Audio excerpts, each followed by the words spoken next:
Olá, turma da primeira série, tudo bem? Aqui é o professor Cleives, agora para a gente gravar a nossa aula 6, né? Arte muito antiga.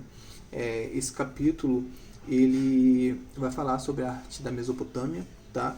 Mas eu vou me estender um pouquinho, bem, e ser breve também, para relatar quais eram as produções dentro desse período, tá? Período antigo, né, a gente está falando.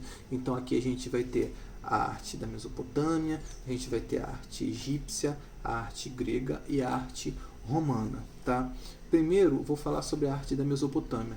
E nesse período, a arte ela servia um pouco à religião, né, e os governantes, porque eles consideravam também que os governantes eram enviados de Deus para resolver as questões políticas e sociais ali.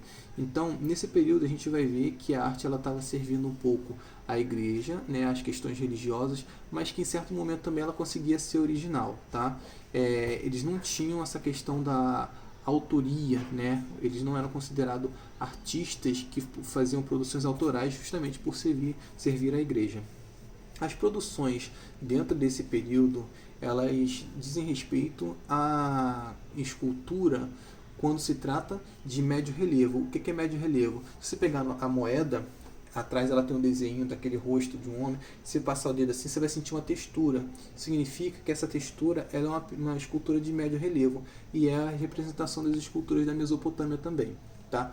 No que diz respeito à arquitetura, a gente tem os zigurates, né? Zigurates significa subir aos céus. São uma espécie de pirâmide, né? Mas elas têm patamares diferentes e tem um projeto paisagístico bem diferenciado também, bem bonito, tá? Nesse período, houveram essa região geográfica da Mesopotâmia, houveram muitas guerras na região, né? E isso fez com que poucos materiais dessa época chegassem para a gente, né? Para que pudesse explorar mais. Mas se sabe que geograficamente aquela região ela não tinha presença de muitas pedras, né? Então a maioria das esculturas eram feitas em terracota, né? A terracota é uma espécie de argila, de barro, assim, um pouco mais calcário, e aí eles produziam essas esculturas com a terracota. Já no final desse período, eles começaram a fazer decoração de fachadas de arquitetura, que é o que eles chamam de arte neobabilônica, né? Essas esculturas, essas decorações da arquitetura, da fachada da arquitetura, elas eram representadas com alguns animais a partir de pedaços de cerâmicas esmaltadas, tá? Agora partindo para a arte egípcia. Na arte egípcia a gente tem uma característica da pintura egípcia que é a lei da frontalidade. O que significa isso, a lei da frontalidade? Se você olhar, a maioria dos desenhos estão assim, ó, rosto de lado, um olho de lado, o outro de frente, não tirem print, isso aqui de lado e a parte do corpo de lado também, ou seja, lado, frente, lado. Isso é a lei da frontalidade. Eles queriam brincar, né, com a questão do corpo, né, de mostrar as faces do corpo nessa coisa. A arquitetura na arte egípcia, nós temos o que? As pirâmides, que são clássicas em desenhos animados, em filmes também, e no próprio livro de história também, quando a gente fala em Egito, tá? As esculturas na arte egípcia, elas tinham uma maioria tinha a temática da mortuária, né? O que significa isso?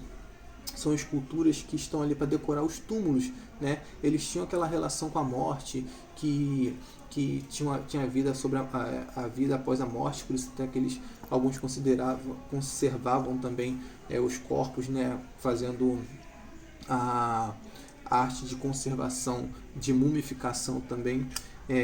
Então a mortuária foi uma temática muito grande dentro da arte egípcia. Agora partindo para a arte grega, a gente tem uma outra relação também com a arquitetura, né? O que caracteriza também nessa arquitetura são a utilização de três diferentes colunas, né? Que é a jônica, a dórica e a coríntia. E uma característica que diferencia a outra diz respeito também à presença e à questão social de cada população que frequenta aquela arquitetura.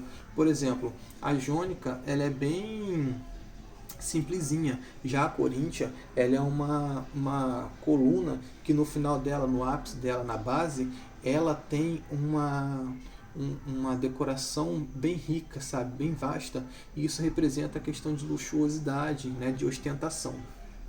Um outro exemplo da arte grega são as utilizações de vasos, né, que é a ânfora, a hidra e a cratera. Esses vasos eles eram utilizados e o seu formato, a sua, como é que fala, a sua morfologia, né, a sua forma, ela era de acordo com a sua função, né? A hidra, por exemplo, esse nome hidra é porque ela armazenava água, né? A cratera, ela já está falando cratera porque ela tinha uma boca maior, né? Por isso que é cratera. E ela tinha essa boca maior justamente para poder ter acesso ao interior do vaso e fazer melhor a mistura entre o vinho e a água, tá? Agora, passando para a arte romana, é um período de construções, né? Onde tem construções de arquedutos, do Coliseu, de estradas, de fortalezas. E dentro desse período a gente tem 3 fases da pintura, né? E essas 3 fases elas são influenciadas diretamente pela arte itálica, a helênica e a etrusca. Essas 3 fases elas têm representações da seguinte forma. A primeira fase, que é a de incrustação, é a fase onde eles tinham como interesse projetar na pintura uma imitação do mármore. Como a gente está vendo da arte grega, eles tinham essa ideia de imitar o mármore. Tá? Depois, na segunda parte da pintura, eles tinham os painéis que representavam janelas. Esses janelões, eles pintavam imitações de janelas dentro desses painéis. Dentro dessa janela que eles pintavam, eles colocavam paisagens. E na terceira fase dessa pintura, eles colocavam cenas míticas, né? E personagens míticos dentro dessa pintura. Então, é isso. Eu sugiro que vocês leiam o capítulo e principalmente na página 42 o texto introdutório que fala sobre o patrimônio perdido, né, por conta da guerra, e aí vocês vão entender também o contexto de patrimônio cultural. E assistam o vídeo oficial na plataforma do Avassai sobre esse capítulo, que é bem interessante, até porque esse vídeo que eu estou gravando para vocês é apenas complementar. Um abraço e bons estudos.